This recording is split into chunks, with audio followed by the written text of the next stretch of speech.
Hola a todos y bienvenidos a este video.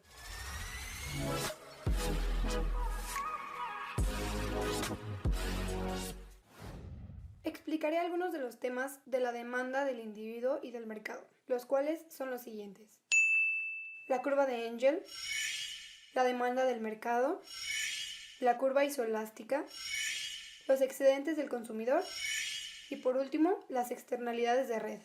Comencemos. La curva de Engel es la curva que relaciona la cantidad consumida de un bien y la renta. En la figura 4.4a muestra una curva de Engel con pendiente positiva, la cual se obtiene cuando la renta aumenta de 10, 20 y 30 dólares y el consumo de alimento de 4, 10 y 16 unidades. Esta curva se aplica a todos los bienes normales. Por otro lado, la gráfica 4.4b muestra la curva de Engel de las hamburguesas. Se observa que el consumo de hamburguesas aumenta de 5 a 10 unidades cuando la renta aumenta de 10 a 20 dólares.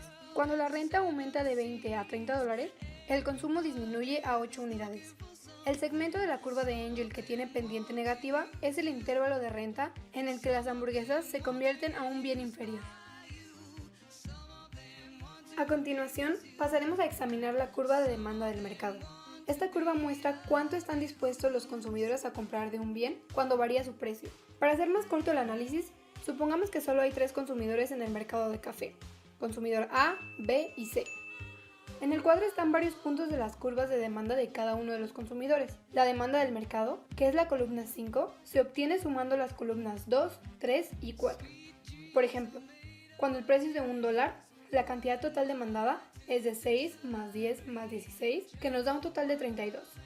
Ahora, esta figura muestra las curvas de demanda de café de estos 3 consumidores, denominados DA, DB y DC. En el gráfico, la curva de demanda del mercado es la suma horizontal de todas las demandas de cada uno de los consumidores. Sumamos horizontalmente para hallar la cantidad total que demandan los 3 consumidores a cualquiera de los precios.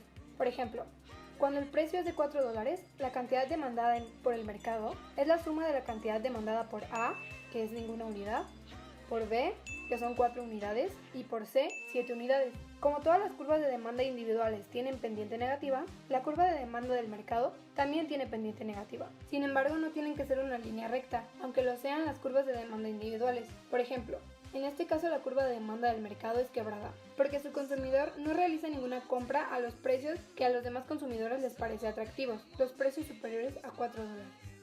Seguimos con la explicación de la curva isoelástica, que es la curva de demanda en la que la elasticidad-precio es constante. Un caso especial de esta curva isoelástica es la curva de demanda unitaria, que es una curva de demanda cuya elasticidad-precio siempre es igual a -1, como ocurre en la siguiente gráfica. En este caso, el gasto total no varía después de una variación del precio. Por ejemplo, una subida del precio provoca una disminución en la cantidad demandada que no altera el gasto total realizado del bien. Se observa que, si el precio es de $6, la cantidad será de 900,000 entradas. Si el precio sube a $9, la cantidad descenderá a 600,000 entradas. Ahora explicaremos este cuadro que muestra la elasticidad precio y gastos de consumo. El cuadro 4.3 resume la relación entre la elasticidad y el gasto. Cuando la demanda es inelástica, una subida en el precio solo provoca una pequeña disminución en la cantidad demandada, por lo que los ingresos totales del vendedor también aumentan. Pero cuando la demanda es inelástica, una subida del precio provoca una gran disminución de la cantidad demandada, por lo que los ingresos totales disminuyen. Resulta útil observar el cuadro desde el punto de vista del vendedor del bien y no del comprador, porque lo que para el vendedor es el ingreso total, para los consumidores son los gastos totales. Seguimos con el excedente del consumidor, que es la diferencia entre la cantidad máxima que está dispuesto a pagar un consumidor por un bien y la que realmente paga. Supongamos que un estudiante hubiera estado dispuesto a pagar $13 por una entrada a un concierto de rock, aunque solo tuviera que pagar $12. La diferencia de $1 es el excedente del consumidor. Cuando sumamos el excedente del consumidor de todos los consumidores que compran el bien, obtenemos una medida de excedente agregado del consumidor.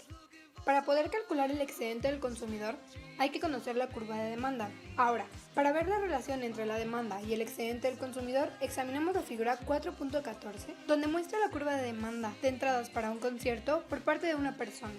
Ok, se traza la curva de demanda de tal manera que se parezca más a una escalera que a una línea recta. Cuando el estudiante decide el número de entradas que va a comprar, puede razonar de la siguiente manera.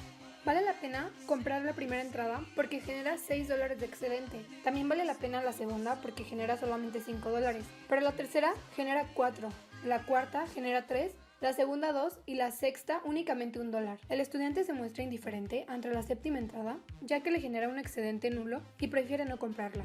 Bien, el excedente del consumidor se halla sumando los excesos de valor de cada unidad comprada.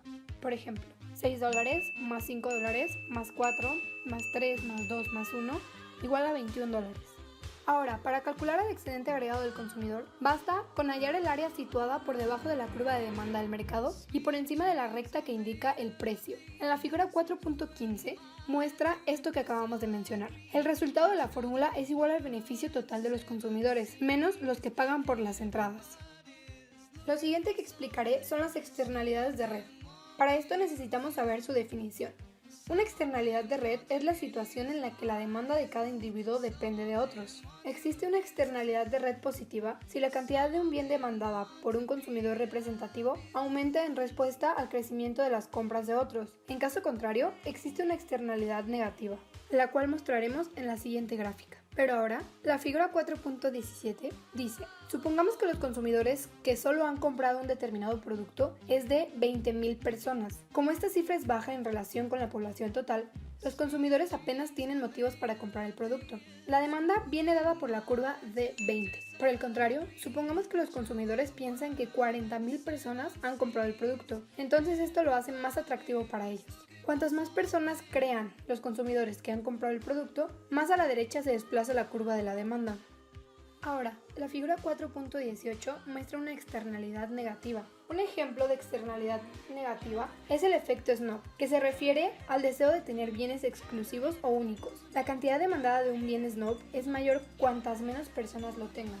Analicemos la gráfica. Supongamos que el producto en cuestión es un bien snob, por lo que la gente valora la exclusividad. En la figura, la curva de demanda con nombre D2 corresponde al caso en el que los consumidores creen que solo tienen el bien 2.000 personas. Si creen que lo tienen 4.000, es menos exclusivo por lo que es más bajo su valor. Por lo tanto, la cantidad demandada es menos. Entonces, la curva correspondiente es D4. Asimismo, los consumidores creen que 6.000 personas tienen el bien, la demanda es aún menor y corresponde a la curva D6. Por lo tanto, la curva de demanda del mercado se halla uniendo los puntos de las curvas D2, D4, D6, etc. Y con esto concluimos el video. Espero que hayan quedado claras las explicaciones.